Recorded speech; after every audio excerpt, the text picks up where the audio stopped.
Tiens, on va profiter des passants. Numéro 2 qui passe. On a reçu Au carrefour d'une route, dans un magasin, au bureau, à n'importe quelle heure de la journée, la vie peut basculer dans le monde étrange de l'amnésie. Un accident vasculaire cérébral, une rupture d'anévrisme, les causes de l'amnésie sont multiples, mais la plus courante, c'est le traumatisme crânien. Aux urgences de la Pitié-Salpêtrière, plus d'une vingtaine de cas sont enregistrés en moyenne chaque mois. Dans cet hôpital parisien, réputé en matière de neurologie, le diagnostic est souvent prévisible, car l'une des séquelles les plus courantes après un traumatisme crânien grave, c'est l'amnésie. Au moment du choc, le cerveau est secoué violemment, les zones de mémoire sont endommagées ou détruites. C'est un traumatisme crânien. Grave chez une patiente en parfait état général par ailleurs. Qu'est-ce que vous appelez grave? Ça veut dire quoi? C'est grave, il y a un risque vital qui est engagé, qu'un risque de décès bien évidemment, et surtout un risque de séquelles, c'est-à-dire des difficultés pour marcher. Ça peut être des séquelles intellectuelles avec des pertes de mémoire, avec des séquelles au niveau cérébral, au niveau neurologique, pas forcément moteur. Je suis désolé, Il a été frappé à coups d'extincteur sur le visage et il a été retrouvé dans un état de coma profond. Le centre crânien n'avait pas de date cérébrale au scanner. Il est très peu sédaté en fait et présente un examen neurologique assez catastrophique. sur le plan clinique, il est comment? Je réessaye de mon côté. Il y a un petit mouvement de la tête avec Quasiment rien de la au mandibule. niveau des jambes. T'as eu autre chose, Brigitte? Traction au niveau du visage lors des soins.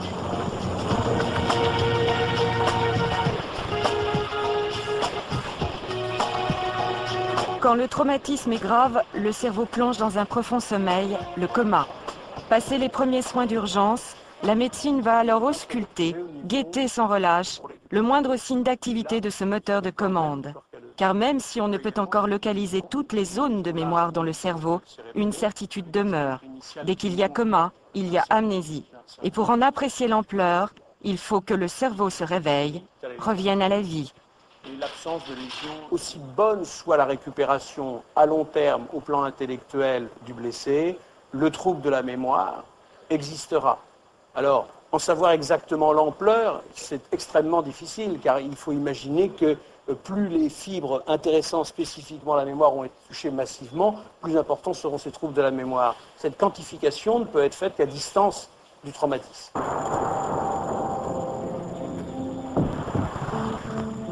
Neufmoutier-en-Brie, en région parisienne. Dans ce centre de rééducation pour jeunes traumatisés crâniens, on pose les mêmes questions à Jérémy chaque matin depuis 1 an. Bonjour Jérémy, comment ça va? Bah ça va bien. Ça va bien? Ça va bien, ouais.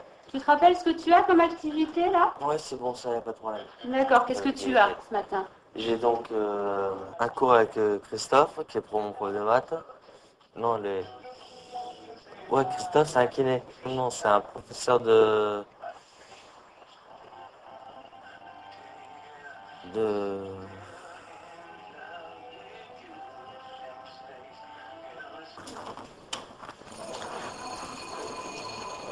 Malgré son agenda électronique et ses notes, Jérémy oublie les visages, les lieux, les rendez-vous.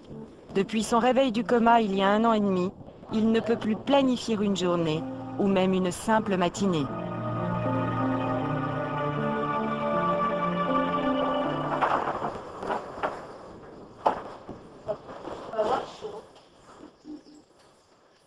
Bon bah écoute, tu connais la cuisine? Ouais. Qu'est-ce que tu dois préparer aujourd'hui? Je dois préparer des pâtes. Il me faut une casserole. Dans ce centre de rééducation, Jérémy apprend petit à petit à remettre de l'ordre dans sa tête par des gestes simples du quotidien. J'oublie ce que je devais faire. Donc ça, c'est surtout ce qui m'embête, moi. Chez moi, c'est ça. Mon principal problème de mon trauma crânien, c'est ça. Enfin, ça, c'est un des gros problèmes. C'est-à-dire que là, j'étais en train de faire quelque chose, et puis vous, voilà, réfléchir à quelque chose, et vous, comme vous m'avez parlé d'autre chose, après, je sais donc plus à quoi je pensais la première fois. Ça, c'est ce qui m'embête, quoi. Donc, vous comprenez? Donc là, mon cas du sel, donc voilà, c'est de ça que je cherchais maintenant, vous voyez? Je voulais du sel alors que j'ai été vers le frigo comme ça, comme machinalement, quoi. Donc le sel, je vais le trouver donc. Tu as quand même réussi à retrouver où tu en Ouais, étais. voilà, bah, tout à fait. Chose que il y a une époque, tu n'étais pas capable de faire. Non, il y a une époque, je pensais qu'à mon bras, donc c'était pour ça que je pouvais pas le faire. C'est mon boulot alors. C'est mon travail. Maintenant, je me suis reconnecté sur ce qu'on avait déjà fait comme travail, sur, voilà, tout ça. Pourquoi tu avais préparé cette D'accord. liste de mots? Donc, préparation de nourriture mangée, c'est des 3 mots qui vont me faire penser à un endroit, qui est donc la cuisine. Couche comprimée malade, médicaments. Tronc, forêt, végétation, arbre. Stimuler cette mémoire endommagée. Prof, élève. Jérémy doit retrouver des mots par association d'idées. Un exercice qu'il a déjà fait la veille. Une hésitation, quelques secondes de silence, et c'est la profondeur de son amnésie qui se révèle. Vivre, lâcher, prison. Ah, c'est un nouveau mot, ça. Oui. Vivre, lâcher. Non. Vivre prison. C'est pas facile et c'est un peu ce que disait la dame là, c'est que je me suis un peu, on s'embrouille un petit peu quoi, parce que si je devais garder de la place pour les petits détails, à force j'oubliais les choses importantes que je devais pas oublier quoi. Donc en fait, tu estimes que tu n'as pas assez de place dans ta mémoire pour tout stocker. C'est pas ce que j'estime, parce que j'essaie de la faire grandir de jour en jour. C'est surtout que pour moi, c'est assez important que que je retrouve un moyen de récupérer, quoi. Un moyen de, par exemple, pour trouver les mots, là, je devais trouver, enfin, comprenez-vous, parce que j'essaie d'expliquer, parce que là, je suis complètement perdu, quoi. Enfin, Est-ce que tu te souviens de la question que je Ouais, viens de te poser? Ouais, c'était à peu près... Comment je fais pour me souvenir des... Non, je comprends pas que c'est... Non, maintenant, j'avoue que je sais plus. J'avoue que c'est... Non, ouais, je sais plus. Après un an de rééducation intensive, Jérémy doit quitter le centre, car seule une centaine de jeunes traumatisés peuvent y être accueillis chaque année, et les demandes sont nombreuses. On va devoir partir. Désormais, c'est seul que Jérémy doit affronter son amnésie. Sa sœur et ses parents sont présents pour l'accompagner dans ce nouveau départ vers l'inconnu.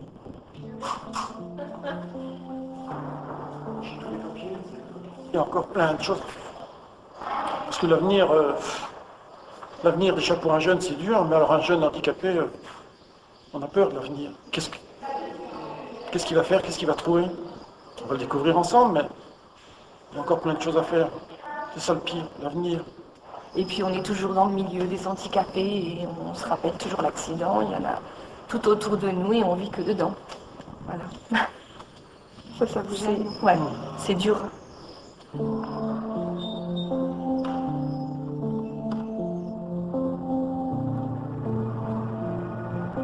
C'est un long parcours de reconstruction qui attend désormais Jérémy. À la recherche d'une nouvelle identité, l'adolescent essaie désormais de comprendre pourquoi il a sombré dans l'amnésie à la suite d'un accident de scooter. C'est pour lui un peu comme une seconde naissance. Et pour l'aider à retrouver le fil de sa vie, sa mère a tenu à le ramener à l'hôpital parisien de la Pitié-Salpêtrière. C'est vraiment le hasard, là, on se retrouve. Bonjour, oh là là, oui. Et puis surtout, ce qui me fait plaisir, c'est de le voir comme ça. Ouais, vous étiez... Donc aumônier, c'est ça? Oui, c'est ça, c'est ça. Vous Donc, faites après, la tombe, catholique, quoi. l'hôpital. Ah, ok, ok. Les médecins étaient extrêmement pessimistes. Et là, on avait cru que c'était la dernière extrémité. Qu'est-ce qui vous avait fait croire que c'était la dernière extrémité? Ben, les médecins, d'après les pronostics des médecins, il partait de plus en plus. Le dernier week-end de juillet, ils nous ont dit venez avec des habits, parce que malheureusement, ça sera sûrement Le dernier week-end. le dernier week-end. Et on avait vu le prêtre qui nous avait préparé à tout ça. Comme tous les amnésiques, c'est dans un service de réanimation que Jérémy s'est réveillé après 2 mois de coma. Vous me rappelez de là. Ah, voilà. Bonjour. Ça va? Enfin, ouais. Ça va, ouais. Parce que je vous connais, vous? Enfin, vous étiez déjà... Il y a combien de temps? 2 ans? 1 an? Tu te souviens de l'hospitalisation? L'hospitalisation Quand tu étais laquelle? monté ensuite, hein. Ça, je me rappelle 2-3 petits trucs, mais assez pour me rappeler de bien l'hospitalisation, quoi. Tu vois, voilà, c'est ça. C'est un jeune homme qui, lui, a été pris entre une voiture et un bus, qui est là depuis une semaine, mais tu avais à peu près tout cet attirail-là autour de toi. Moi, j'ai beaucoup de mal aujourd'hui, excusez-moi. Je me demande justement comment on a fait, excusez-moi encore, mais de par les autres malades. Je me demande comment on a fait. On accepte tout ça maintenant. Il y a tellement de parents qui les perdent, que nous on l'a, que c'est... Donc vous acceptez son amnésie. Ça va bien. Ouais, je sais qu'on va faire la fête, hein. Ouais, maintenant, on a passé le plus dur.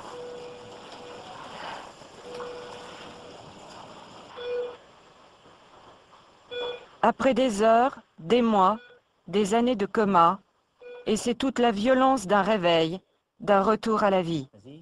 Un combat pour réanimer cette mémoire détruite, prononcer un mot, une phrase, afin d'évaluer l'ampleur d'une amnésie. Je suis un peu comment? Fatigué. D'accord. Je vais parler normalement dans 2 jours. Je vais parler dans combien de temps? 10 jours. D'accord. Je suis content de... Encore. Oui. Je parle de plus en... De plus en... D'accord. J'étais surtout en train de voir si, après être sorti d'un coma il y a quelque temps, de savoir si finalement il pouvait retrouver son langage. Et le langage est en train de revenir complètement. De faire reparler les gens, ça permet de voir s'ils comprennent ce que l'on dit, et de voir aussi si finalement toutes les fonctions supérieures sont conservées. Le seul problème qu'on n'a pas encore vu, c'est justement le problème de mémoire. Il se souvient du passé, il sait où il habite, il sait ce qu'il a fait il y a 10 ans, mais on ne sait pas du tout si finalement il arrivera à se souvenir, par exemple, de ma visite. Ça fait 2 mois que Jérémy a quitté le centre de rééducation pour jeunes traumatisés crâniens. Doucement, il essaie de reprendre une vie normale. Ses amis d'avant l'accident l'ont quitté. Aujourd'hui, ses fréquentations se résument au petit ami de sa sœur et aux collègues de travail de son père. Avant, moi et Sébastien, on n'était pas tout le temps avec lui, justement. Avant, il faisait partie de tout un petit groupe de jeunes, en scooter, tout ça. Et je trouve moi, personnellement, mon avis, je trouve qu'ils l'ont quand même pas mal laissé tomber. Et nous, c'est pas par pitié qu'on le fait, mais quand on voit ça, c'est pas normal que des jeunes de 20 ans qui ont vu leur copain avoir un accident, ils se bougent pas aujourd'hui. Ils ont de sortir un handicapé, c'est peut-être ça qui les gêne. Moi, pas du tout, au contraire, il est comme avant, c'est toujours la même personne, sauf qu'il a eu un accident, mais il n'a pas changé pour autant. C'est toujours lui, hein, c'est toujours Jérémy. Un abandon difficile à accepter. Je m'amuse plus, quoi, avec eux. On s'amuse plus comme avant, quoi. En vous mettant.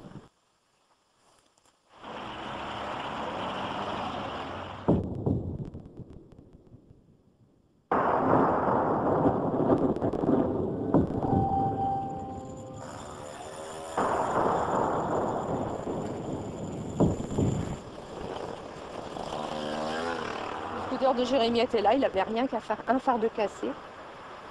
Et puis voilà. Puis ça arrive au pied de chez vous. Vous croyez toujours que ça arrive à cause de la vitesse ou à cause de faire le fou avec tous leurs scooters trafiqués. Et puis en fait, ça arrive au pied de chez vous, alors qu'il y a du monde. Et puis ça n'arrive pas qu'aux autres, malheureusement, on y pense beaucoup, ça. Mais en fait, quand ça vous arrive, le jour où vous êtes dedans, c'est un vrai cauchemar. Jérémy vient d'entrer dans un nouveau centre de réadaptation afin de construire un projet de vie et peut-être apprendre un métier. Pour sa famille, malgré les difficultés qui persistent, cette nouvelle est porteuse d'espoir. S'il est bien stimulé, bien entouré, bien encouragé, surtout... Non, il récupérera encore, mais jusqu'où ça, on ne sait pas. Et non, c'est vrai que l'espoir des parents, c'est qu'ils récupèrent un maximum et qu'ils puissent au moins avoir une petite vie normale. Une petite vie, quand je dis une petite vie, ça veut dire par un emploi à mi-temps, s'occuper, avoir une vie quand même, pas une vie vraiment d'handicapé en fait. Enfin, bon, malgré que c'est quand même un handicapé, c'est difficile de parler de... Avoir une petite vie normale. Voilà, reportage de Corinne Savoyen et Thierry Chopin pour Sunset Press. Merci à tous d'être avec nous, Jérémy et sa maman Claudie. Alors Jérémy, tu étais en scooter, tu as été renversé par une voiture, c'était il y a 2 ans et demi, 2 mois de coma. Tu es arrivé, je crois, dans un centre de rééducation au bout de 2 mois de coma, et tu étais pratiquement complètement prostré. J'étais un mort-vivant, quoi. Donc j'étais à Coubert, Coubert a été mon premier centre de réadaptation. Et donc on m'a réappris la marche grâce à Ludo. Bon bref, on m'a restimulé, on m'a remis dans la vie, quoi. Claudie, quels ont été les moments les plus durs dans cette époque? Mais surtout les moments de coma en fait, de réveil, de savoir, de pas connaître le futur du réveil, ce qui allait se passer, s'il allait vraiment se réveiller, le premier petit geste, le premier petit mouvement qu'il pouvait faire, nous faire comprendre qu'il était là et qu'il nous entendait. Ça, c'était le plus dur, ça dure une quinzaine de jours et c'était vraiment affolant. Et ensuite, lorsqu'on vous a dit qu'il y avait des problèmes de mémoire, qu'il était amnésique? Oui, on ne nous a pas dit tout de suite en fait, parce qu'on s'est rendu compte que le corps médical ne savait pas réellement ce qu'il allait devenir de Jérémy ou des autres patients dans le coma et la suite. Donc en fait, on a découvert au fur et à mesure une renaissance, on va dire, une deuxième naissance, où il a tout réappris et puis petit à petit, on s'est aperçu qu'il y avait des séquelles forcément. Donc des séquelles de mémorisation, de concentration et d'attention. Alors Jérémy a retrouvé l'usage de ses jambes, il n'a pas tout à fait retrouvé l'usage de sa mémoire. Où en est-il puisqu'il récupère, semble-t-il, peu à peu? Oui, il continue de progresser. Oui, il progresse encore. Là, on voit, il a changé d'établissement derrière Neufmoutier-en-Brie. Donc en fait maintenant on est dans un foyer de traumatisés crâniens. Et il récupère énormément car il travaille beaucoup tout ce qui est neurologie au niveau du cerveau, hein, au niveau de la parole, de la compréhension. Il prend beaucoup le temps. C'est très lent, mais avec le temps, il apprend à gérer les choses, les choses à faire et à dire. Bruno Samenrat, il y a un moment très fort dans ce sujet, c'est lorsque Loris dit qu'il aurait préféré perdre l'usage de ses jambes que sa mémoire. Est-ce que vous comprenez qu'on puisse dire une chose pareille? Oui, tout à fait, ouais, tout à fait. C'est très difficile de faire une échelle de souffrance, mais c'est vrai que tout ce qui concerne les traumatisés crâniens, c'est terrible parce que vous avez devant vous un vide, une intelligence qui va comme ça s'effriter, et c'est là où l'entourage familial est fondamental.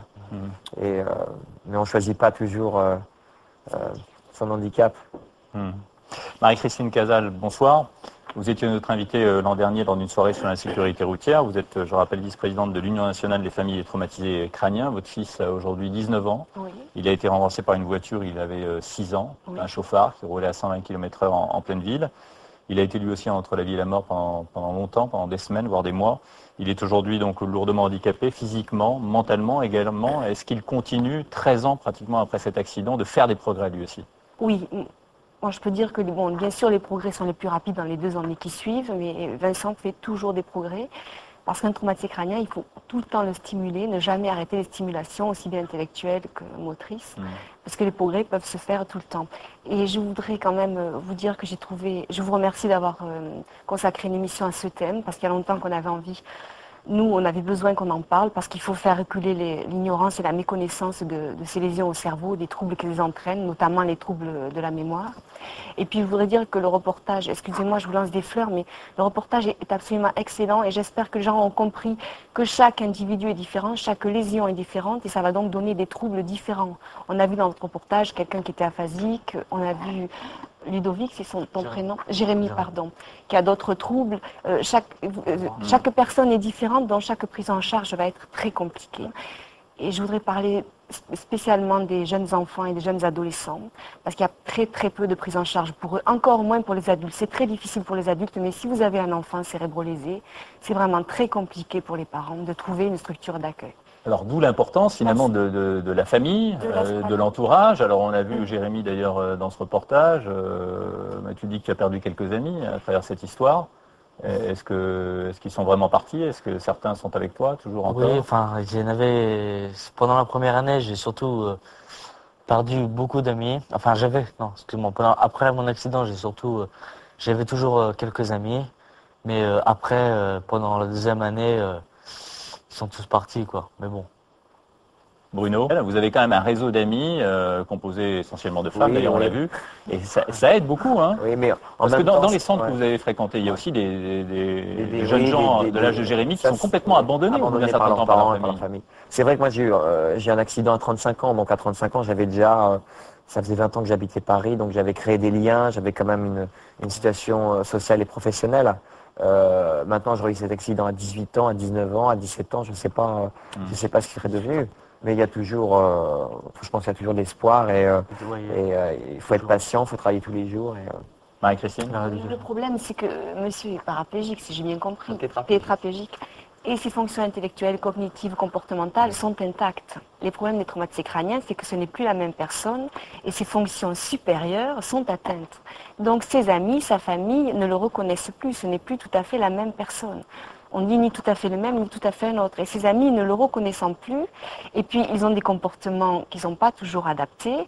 Il y a souvent des problèmes de désinhibition qui font qu'en société, on l'a vu dans le reportage, cette femme dire « mon mari ne trouve pas les mots, donc ça devient incohérent, donc les gens se moquent de lui, et donc moi je finis par ne plus sortir ». Comprenez, les autres ne peuvent plus les reconnaître, ils ne sont plus les mêmes, ils ne fonctionnent plus de la même façon sur le plan intellectuel. Jérémy, quels sont vos projets? Mes projets sont... Je veux retravailler, trouver un travail, avoir un appart, avoir une amie, avoir des amis, retrouver des... non, je dirais plutôt avoir des amis. C'est des projets... De nouveaux amis? Oui, des nouveaux...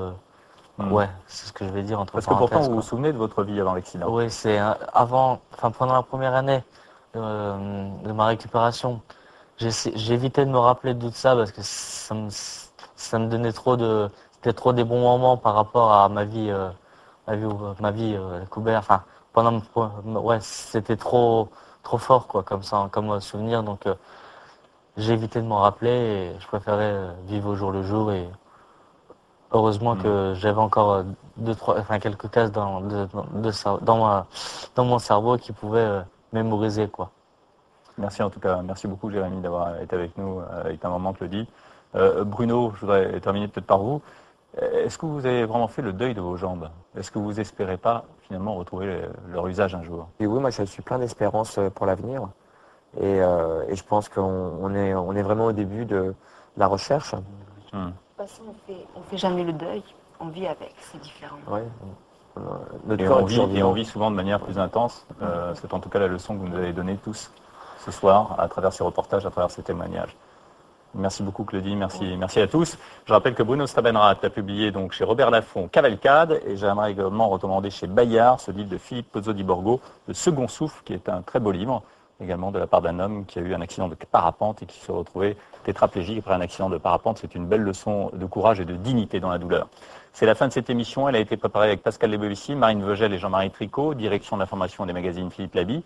N'oubliez pas le site m6.fr. La semaine prochaine, vous retrouvez Capital, Emmanuel Chin, un spécial évasion en plein hiver sur les nouveaux paradis, destination Venise, le sud de la Thaïlande, mais aussi la Patagonie. On se retrouve dans 15 jours pour l'enfer des prisons, avec notamment un document incroyable sur la prison de Bogota, tenue par les caïds. Tout de suite, Culture Pub, Christian Blachasse, Thomas Hervé.